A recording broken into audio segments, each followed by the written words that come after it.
நீங்கள் பார்த்துக் கொண்டிருப்பது 24 நியூஸ் தமிழ்.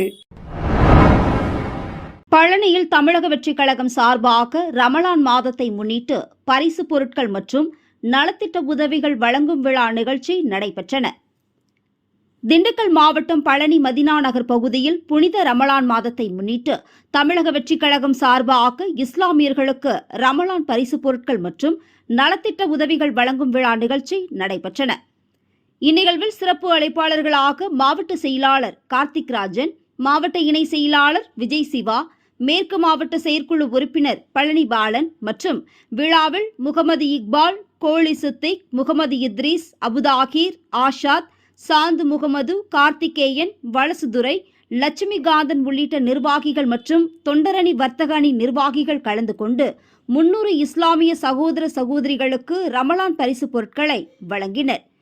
தொடர்ந்து இந்நிகழ்வில் தமிழக வெற்றிக் கழக நிர்வாகிகள் மற்றும் பொதுமக்கள், சமூக ஆர்வலர்கள் என அனைவரும் திரளாக கலந்து கொண்டு ரமலான் வாழ்த்துக்களை ஒருவரையொருவர் தெரிவித்துக் கொண்டு விழா நிகழ்ச்சி நடைபெற்றது. 24 நியூஸ் தமிழ் செய்திகளுக்காக திண்டுக்கல் மாவட்ட செய்தியாளர் ஆஷிக் அலி.